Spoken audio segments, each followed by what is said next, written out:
In the heart of Port-au-Prince, where diesel fumes cling to sweat-slicked skin and the market stalls rumble with the chaos of trade, there lies a place where time folds in on itself. Marché en Fer, the iron market, bristles with the scent of rusted iron, ripe fruit, blood, and incense. But beneath its corrugated awnings and painted archways, locals whisper of something older than iron, older than trade. They speak of her. They do not utter her name aloud during daylight, not when the sun casts shadows and eyes can still deceive. But when the market is closed and the last goat has been sold and even the rumble of the streetcars fades into silence, the old vendors sometimes gather in back alleys and talk in hushed, broken Creole of La Sirène, the one who sings to men through the rain, the one who smells of salt and always pays with things that should not glisten like that. This is not a tale for tourists. This is the story of Adele Joseph and how she went searching for profit and found the sea instead. Adele was a woman of logic, the kind who counted coins twice and never lit candles for spirits. She didn't believe in LUA or ghosts, or even luck. What she believed in were baskets full of fresh goods, smart bargains, and the clink of gout in her calloused palm. In 2014, a cholera outbreak followed months of economic chaos, leaving the market thin with trade. Adele, ever resourceful, secured a modest loan and reopened her mother's long-abandoned stall inside Marché en Fer. The spot had been vacant since 1983, the year her mother, Yvette, had been found trembling in a puddle behind the poultry section, half-conscious, muttering something about a woman in the steam. Heat stroke, the doctors had said. Stress, the neighbors whispered, but Yvette never spoke again, not even to Adele. Adele hadn't set foot in that stall since childhood. Yet something about the shadows there drew her now. Desperation perhaps, or some buried compulsion passed down in blood. She opened it with a crowbar one gray Thursday. The hinges screamed.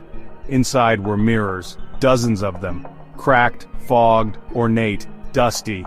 Mirrors clung to every wall like witnesses, reflecting back not just her face but other things. Movement that didn't follow her. She covered them with tarps. It started with the scent. Saltwater. Not the clean, briny sting of the sea, but something older, deep, almost sweet. It would drift through the stall on still air, unbidden and cold. Then the humming would follow. Not a tune. A note, low, undulating, as if sung from beneath the floorboards. Her ears strained to find the source, but the sound seemed to move when she did, just out of reach, always behind her. Her ears strained to find the source, but the sound seemed to move when she did, just out of reach, always behind her. Then the woman came. It was market day, blistering hot, and the generators had failed again. Steam hung in the air like fog, rolling in from boiling oil and wet cement. That's when she saw her, slipping through the crowd, untouched, unbothered. She was exquisite. Not beautiful in the mortal sense, but painful to look at. Her skin shimmered like dusk on a river. Her hair, black and glistening, dripped with droplets that didn't fall. Her eyes were unfathomable, deep, black, no whites. Dressed in a sapphire wrap, she moved toward Adele's stall without looking at anyone else. She did not speak. She simply reached into her satchel and drew out a mirror, small, oval, framed in coral. She placed it on the table and waited. Adele, 200 goud. The woman smiled. Her teeth were too small. She placed a shell on the counter. It pulsed, wet and alive, like it had just been plucked from the ocean floor. Adele recoiled. She blinked, and suddenly, it was a coin, old, unmarked. Adele, I don't... But the woman had already vanished. That night, Adele dreamt of water rising through her floorboards, seeping up her ankles, filling her lungs. She woke coughing, her bed damp, and the old mirror clutched in her palm. The next morning, her neighbor's stall had burned down. There was no explanation, no accelerants, no fuel. The stall had simply erupted, and 3 vendors had been hospitalized for smoke inhalation. One, Mambo Denise, an old Vodou priestess, claimed she saw a woman in the flames combing her hair with fingers made of silverfish. Mambo Denise, the market's angry. Someone let her in. Adele said nothing, but that day, more mirrors were delivered. She never saw who brought them. She only noticed them, gleaming, humid, lining her stall, warping her reflection. And her customers changed. They began to stare too long into the mirrors, forgetting their purchases. Some wept. One woman collapsed into seizures after glimpsing her reflection and swore she saw her dead daughter, drowned, lips moving silently behind the glass. As the weeks passed, the market took on a strange pulse. Drums would echo at odd hours, unclaimed, unplayed. Rain would fall inside the market but not outside. Fish would appear in buckets that no one remembered filling.